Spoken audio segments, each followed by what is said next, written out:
സദ്ഗുരുഭ്യോ നമ. കരുണാരുണകല്ലോല കരുണാകരിതാത്മനി നരാനുഗ്രഹരൂപായ ഗുരുവേ കുസുമാഞ്ജലി. ഏവർക്കും സ്വാഗതം. ശുഖബ്രഹ്മർഷിയുടെ ആ അഭിപ്രായത്തിൽ കൂടി നമുക്ക് മുന്നോട്ട് പോകാം. ഞാനും ഔവണ്ണം ഗുണാതീതനെന്നിരക്കിലും മനസാനന്ദം കൊണ്ടു ശീലിച്ചേൻ തൽകീർത്തനോ. ഭഗവാന്റെ ആ കഥകളെ ആനന്ദം തരുന്നതായതുകൊണ്ട് എല്ലാ രീതിയിലും അദ്ദേഹം അതിനെ പഠിച്ചു. അധികം അതിനെ പ്രതിപാദിച്ചിടുന്നു. ഭാഗവതം അധികം പ്രധാനമായിരിക്കും പുരാണത്തിൽ. അപുരാണത്തെ മമതനാം വേദവ്യാസൻ മുൾപ്പാടു ചമച്ചെന്നയെ പേരും പഠിപ്പിച്ചു. ഭാഗവതം എന്ന പേരോടുകൂടിയ പുരാണത്തെ ഭഗവാൻ വേദവ്യാസൻ ശുഖബ്രഹ്മർഷിക്ക് പഠിപ്പിച്ചു കൊടുത്തു. ഇവിടെ ഭഗവാൻ വേദവ്യാസൻ മൂലം ഗ്രന്ഥത്തിൽ പ്രയോഗിച്ചിരിക്കുന്ന ശബ്ദം ഇപ്രകാരമാണ്: ഇതം ഭാഗവതം നാമ പുരാണം ബ്രഹ്മസംഹിതം. അവിടെ ഇതം ഈ ഗ്രന്ഥം ഭാഗവതം നാമ പുരാണം, ബ്രഹ്മസംഹിതമായിരിക്കുന്ന ഭാഗവതം എന്ന പുരാണമാണ് ഇത്. ശരിക്കും ഭാഗവതം എന്ന പേരോടുകൂടിയ പുരാണം എന്ന അർത്ഥമാണെങ്കിലും ഗ്രന്ഥത്തിനുള്ളിലെ വിഷയത്തിൽ കൂടി കടന്ന് വാചകങ്ങളിൽ കൂടി നമ്മൾ മുന്നോട്ട് പോകുമ്പോൾ നമുക്ക് അനുഭവപ്പെടുന്നത് എന്താണെന്ന് ചോദിച്ചു കഴിഞ്ഞാൽ, ഇതം ഭാഗവതം നാമപുരാണം. ഭഗവാന്റെ നാമങ്ങളെ ഇടവിടാതെ കോർത്തിണക്കിയിരിക്കുന്ന ഒരു മാല പോലെയാണ് ഭാഗവതം. അങ്ങനെ വരുമ്പോൾ ശ്രീമദ് ഭാഗവതം എന്ന് പറയുന്നത് ഭഗവാന്റെ നാമങ്ങളെ കീർത്തിക്കുന്ന പുരാണമായതുകൊണ്ട് ഭഗവത് നാമങ്ങൾ വളരെ ശ്രദ്ധാഭക്തിയോടുകൂടി പ്രതിപാദിച്ചിരിക്കുന്ന ഗ്രന്ഥം. അല്ലെങ്കിൽ ഓരോ പേജിൽ, ഓരോ അധ്യായത്തിലും, ഓരോ സ്കന്ധത്തിലും, ഓരോ അധ്യായത്തിലും, ഓരോ പേജിലും, ഓരോ വരികളും ഭഗവത് നാമങ്ങളെയാണ് എടുത്തു കാട്ടുന്നത്. അതുകൊണ്ട് ഭാഗവതം എന്നുള്ളത് ശരിക്കും ഭഗവാന്റെ നാമപുരാണമായിട്ടും ആചാര്യന്മാര് വ്യാഖ്യാനിക്കുന്നുണ്ട്, മഹാത്മാക്കളായിട്ടുള്ളവർ. അതുകൊണ്ട് ഇതം ഭാഗവതം നാമപുരാണം, ഇതം ഭാഗവതം നാമ പുരാണം. ഇത് രണ്ടായിരുന്നാലും ആ വിഷയത്തിനുള്ള സമീപനം അനുസരിച്ചാണ് ഈ അർത്ഥം നമുക്ക് ഉരുത്തിരിഞ്ഞു വരിക. അപുരാണത്തെ മമതാതനാം വേദവ്യാസൻ മുൾപ്പാടു ചമച്ചെന്നീയ പേരും പഠിപ്പിച്ചു.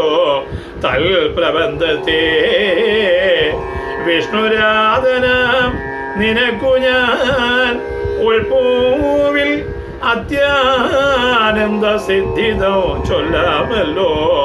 വ്യക്തമാമതിൽ കൃഷ്ണചരിതോ മനോരമ്യമെത്രയും സുഖസാധ്യമെന്നു കേട്ടിരിക്കുന്നു.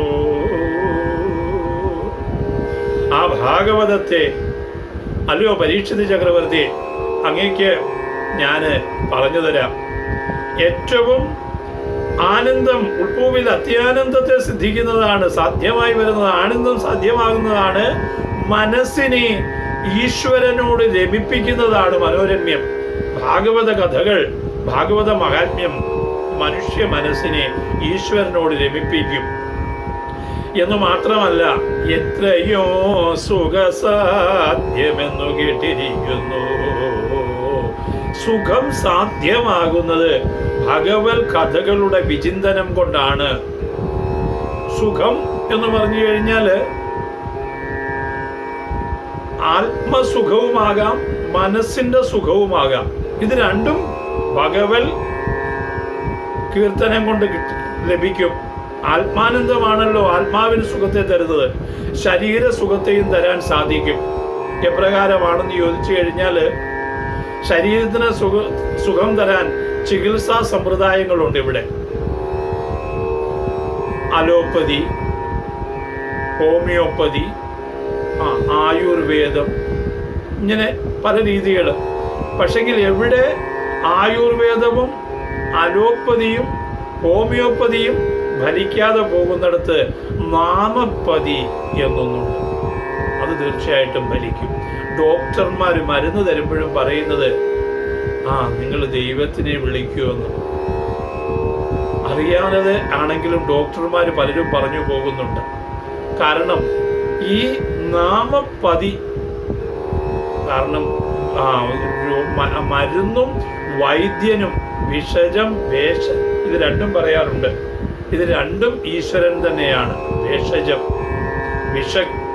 വൈദ്യൻ, വേഷജം മരുന്ന്, ഇത് രണ്ടും ഭഗവാനാണ്. അപ്പൊ നാമപ്പതി ഉണ്ടെങ്കിൽ നമ്മുടെ ഏത് ദുഃഖത്തെയും അകറ്റുമ്പോൾ നമുക്ക് ശാശ്വതമായ സുഖത്തെ ലഭിക്കും.